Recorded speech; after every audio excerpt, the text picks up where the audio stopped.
Mrs. Eddy by Hugh Studdert Kennedy. Chapter 45. Mark Twain. As far back as 1899, Mark Twain had fired his first gun at Christian Science and its founder in two articles which appeared in the Cosmopolitan magazine. The first, in the August issue, was entitled At the Appetite Cure, and the second, which appeared in October, Christian Science and the Book of Mrs. Eddy. There was nothing malicious in the articles, and as Mark Twain's biographer, Bigelow Payne, justly remarks, their delightful humor awoke a general laugh, in which even devout Christian Scientists were inclined to join. Mark Twain was willing to admit that Mrs. Eddy and her book had benefited humanity, but he could not resist the fun-making which, to his mind, her doctrine invited. Today, although worn rather thin in the light of subsequent history, the articles were still delightful clowning. No one knew better than Mark Twain how to build up an inference of his own into a solemn announcement by his opponent, and then use it to excellent purpose as a foil for some quite hilarious comment. His insistence that science and health could not, as he averred Mrs. Eddy claimed, have been written by the Almighty because no foreigner could secure copyright in the United States, is a case in point. Nothing, however, roused Mark Twain to more violent explosion than an issue quite impervious to his attacks. And there was something about Christian Science, especially about Mrs. Eddy, which he evidently found little short of exasperating. To him, 1 minute, Mrs. Eddy was easily the most interesting person on the planet, and in several ways as easily the most extraordinary woman that was ever born upon it. The next, she was a liar and a fraud, a crook and a charlatan. Only once did Mrs. Eddy reply to him, in a letter to the New York Herald. One of the most difficult things to answer successfully is a clever satire. Humanly speaking, any engagement in kind must meet satire with more pungent satire, must at every point out-Herod Herod. Mrs. Eddy made no attempt to do anything of the kind. To Mark Twain's direct charges, she makes direct answers without heat or irritation. Mark Twain had lampooned her for being styled mother by her followers. She says simply that she had begged them not to do so, but that the word spread like wildfire. And then she continues, I still must think the name is not applicable to me. I stand in relation to this century as a Christian discoverer, founder, and leader. I may be more loved, but I am less lauded, pampered, provided for, and cheered than others before me. To Mark Twain's implied charge that she regarded herself as a second Christ, she says that she considers self-deification as blasphemous. And his further charge that if she does not regard herself as a second Christ, she certainly regards herself as a second Virgin Mary, she dismisses in few words. I have not the inspiration nor the aspiration to be a first or second virgin mother, her duplicate, antecedent, or subsequent. What I am remains to be proved by the good I do.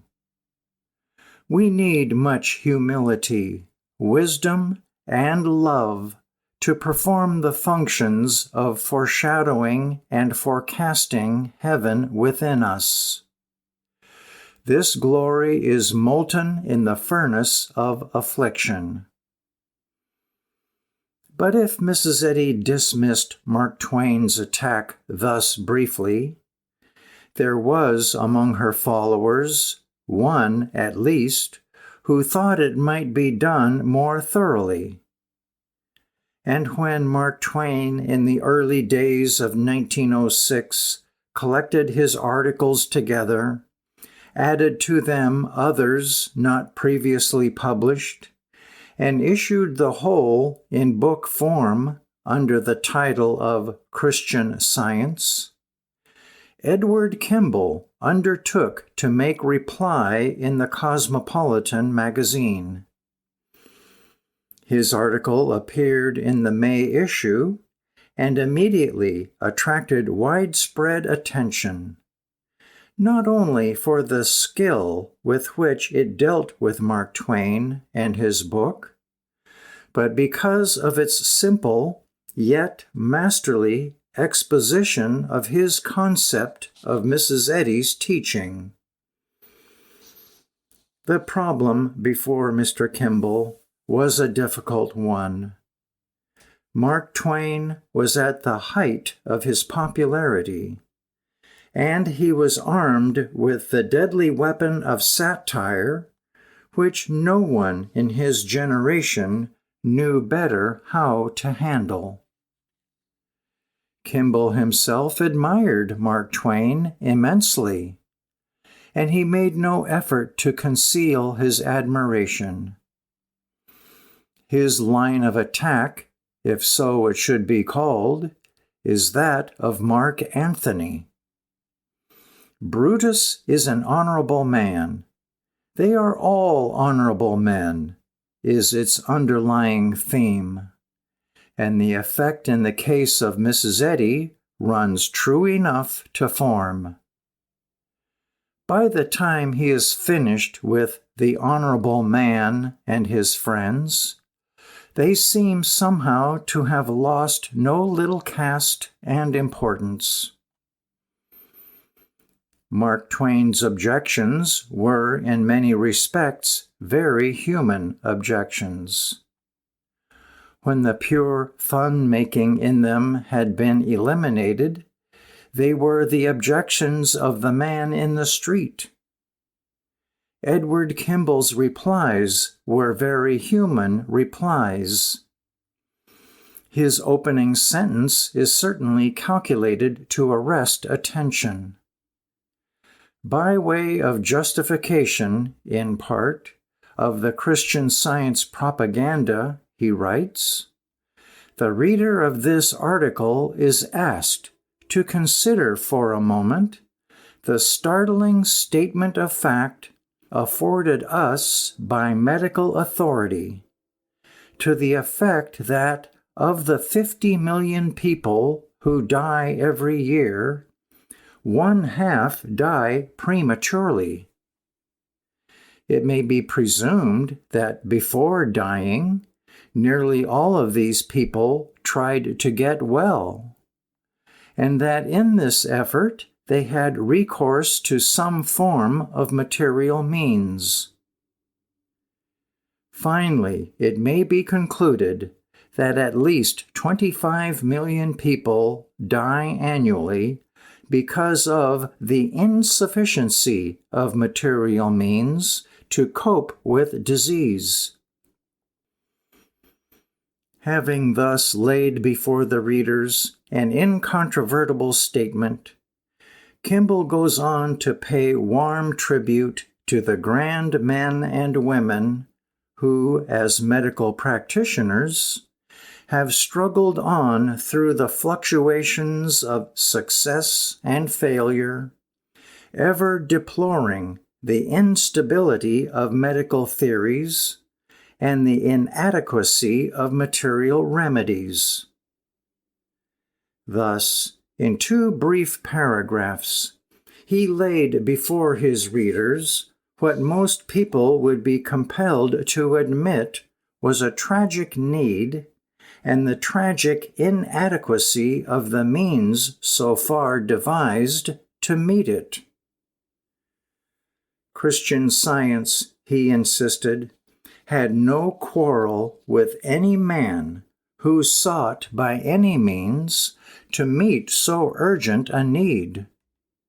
But it did lift its voice inquiringly to those who are dying and asks if they are doing the best that can be done to live in peace. There was, therefore, he went on, quite clearly room for another healing method.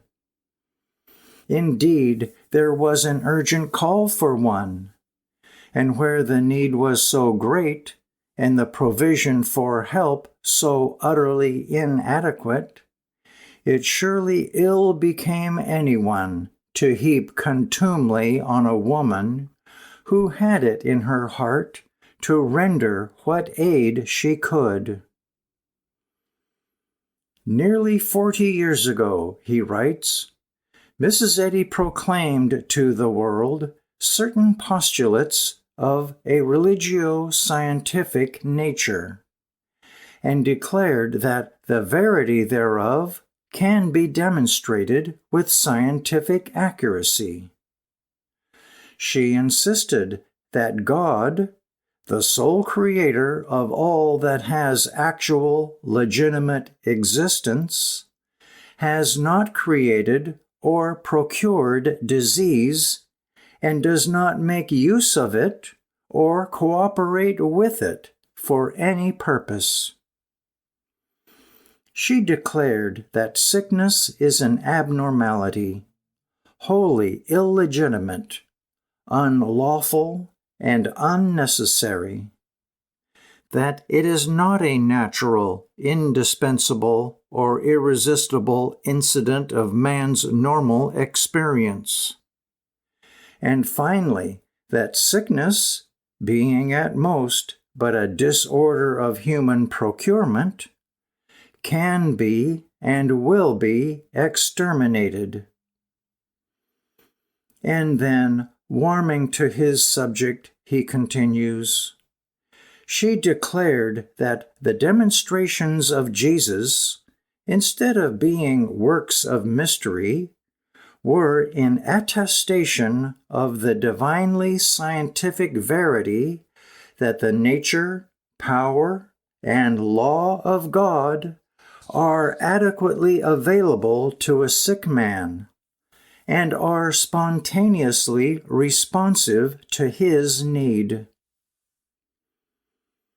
To scientists, philosophers, and metaphysicians, she declared that the chief mischief maker of the world and the primary cause or essence of disease is what Paul designated the carnal mind, represented by the sum of an aggregation of human fear, ignorance, superstition, sin, and erroneous and perverted beliefs and illusions. She declared that the one supreme potentiality of the universe is the divine mind or spirit, which correctly has been termed omniscience.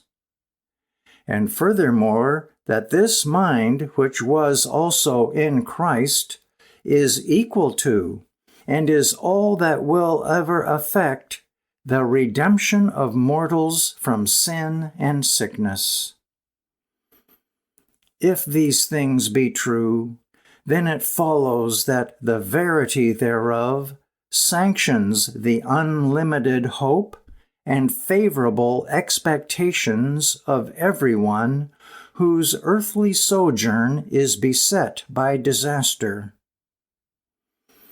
1 million people who have tested the truth of this science insistently bear witness that by its means they have been delivered from every form of disease, sin, vice, fear, and misery. Having thus presented his case and established in some degree an appreciation of the almost pathetic urgency of the situation, how in the presence of so great a need, such bitter hopes deferred and despair, any honest effort to bring help and comfort should not be met with derision and contumely. Kimball, evidently feeling that his readers were now with him, turns suddenly on Mark Twain. A man whose wit has been the object of a nation's admiration, a man who actually won his way to the generous affection of his countrymen by reason of his genial and unmalicious humor and good cheer. This man, whose mission in life was to tinge with gentle glow the rugged peaks of human existence, and perchance even to dry the tears of some who were being stung by the bitterness of man's inhumanity to man, comes with deliberate offensiveness to denominate Mrs. Eddy a liar and a fraud. Thence onwards, Kimball has an easy time of it. The reader is inclined to agree with him when he declares that there is a certain venerable staleness about Mark Twain's statement that Christian Scientists do not think, that they have no discriminating faculty, that they are the dupes of folly and duplicity, that they have no mental integrity, and that most of them are engaged in an unholy pursuit of money. He does not attempt to answer these charges, but comes quickly to Mark Twain's main theme, namely, that Mrs. Eddy did not and could not have written Science and Health. Here, Kimball is certainly at his best. Mr. Clemens has written a book, he says in conclusion, through which runs an unbroken thread of purpose to procure the discomfiture of Mrs. Eddy. In this behalf, he presents a riot of inconsistency which we may with propriety consider. In order to gain his point, he is obliged to present Science and Health as possessing some merit. Then he insists that Mrs. Eddy never rose to an intellectual altitude that was on a plane of excellence with the book. Then follows the deduction that she did not write it, and that her pretense is fraudulent. He thus used the book for the obliteration of Mrs. Eddy, an apparent disregard of the fact that in another place he has written, of all the strange and frantic and incomprehensible books which the imagination of man has created, surely this one is the prize sample. He declares that in several ways Mrs. Eddy is the most interesting woman that ever lived, and the most extraordinary. That she launched a world religion which is increasing at a rate of a new church every 4 days. that it is quite within the probabilities that she will be the most imposing figure that has cast its shadow across the globe since the inauguration of our era, that she is profoundly wise in some respects. She is competent, and so forth. And then he declares his conviction that she could not have written the most frantic and incomprehensible book which man has ever created. And this is the testimony of an expert. And so he rides to this finish. After concluding that the founder and leader of this religious movement is a fraud and a cheat and a tyrant, and that the textbook of this church is an unconscionable lie, that the church organization is venal, its laws outrageous, and its aims degrading, he declares, I believe that the new religion will conquer half of Christendom in 100 years, and adds concerning this statement, I think perhaps it is a compliment to the human race. It was not long before Mark Twain regretted it all very deeply. The man who suffered all his life, and especially in his later years, when he thought of the unkindness and cruelty inflicted by a man upon his fellow man, came to see that what he had done in his articles and in his book was something he would have condemned roundly in another. His biographer, Albert Bigelow Paine, records how one day, in conversation with Mark Twain, he referred to the matter and elicited a very unexpected comment. I was at this period, Paine writes, interested a good deal in mental healing, and had been treated for neurasthenia with gratifying results.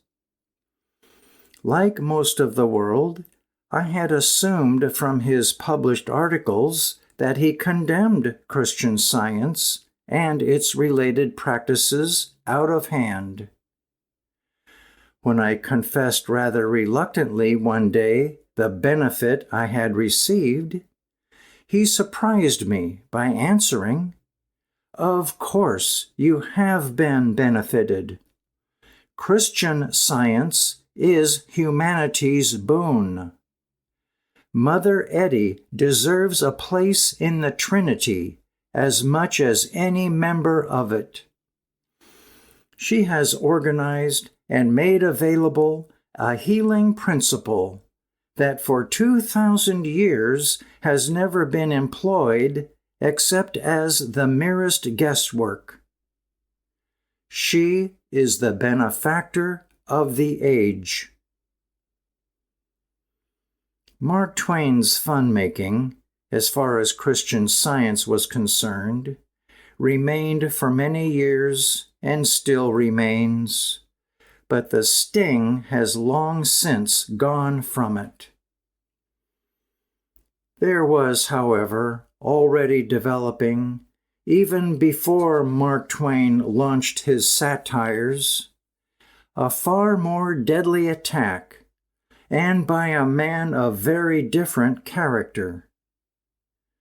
For several years, Joseph Pulitzer, the strange dynamic genius who had raised the New York World from a bankrupt sheet in 1883 to one of the most widely circulated newspapers in the United States by 1906, had been watching Christian Science and its founder.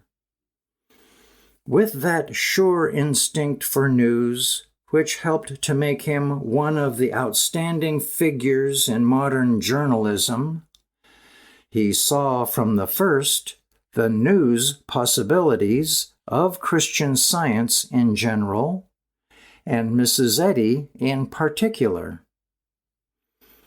A man of strong intellect, amazing ability, and insatiable ambition, he had in his latter years, when stricken with blindness, withdrawn from the world of men and women as far as his own personal appearance was concerned.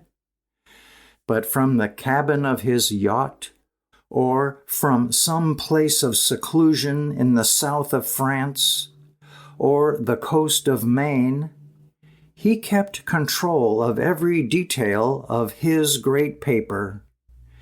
And every day, and many times each day, some one of the small army of secretaries, always at his command, would cable instructions to New York as to what was to be dealt with prominently and how it was to be dealt with. He seems to have worked up to the conclusion that the Christian Science movement was a gigantic fraud, and that Mrs. Eddy, although in her day the high priestess of fraud, had in her later years simply become the tool of designing people. The tremendous stir created throughout the country by the dedication of the Mother Church evidently decided Pulitzer that he was right. Mrs. Eddy's absence from the scene of her triumph was something he found it difficult to understand, save on the assumption that she was incapable of being present. Her message, so he thought, anyone could have written. It was quite possible that she was sick and incapable, even mentally deficient, and that those around her in concord, in collusion with the church authorities, were keeping up the pretense of her leadership to further their own ends. She might even be dead. To be sure, report had it that she went out for a drive daily, but the carriage was a closed one, and it would be the simplest thing in the world for someone moderately resembling Mrs. Eddy to impersonate her. For Joseph Pulitzer, it was sufficient, it would seem, to conceive such a picture, to believe that it represented the true condition of affairs. Always he had had what he would have called a passion for the truth. And so it might justly be described, but the truth was the truth of Pulitzer's own determining. He was often right, far more often than not. And this perhaps makes no little excuse for him. But the fact remains that once he had made up his mind as to what should be regarded as the verities of a situation, nothing could change him. Facts might prove to be against him, but if so, then so much the worse for the facts. No one knew better than did Joseph Pulitzer how to get facts to prove his case. And so, in the summer of 1906, when everyone was talking of Mark Twain's book, as his yacht was cruising off the coast of Maine, Pulitzer seems to have formulated a plan for an attack on Mrs. Eddy and the Christian Science hierarchy, for so he would have called it, the like of which had never been attempted before. The world never did anything in a small way, and the world would show the world how exposures should be made and misdemeanants brought to justice.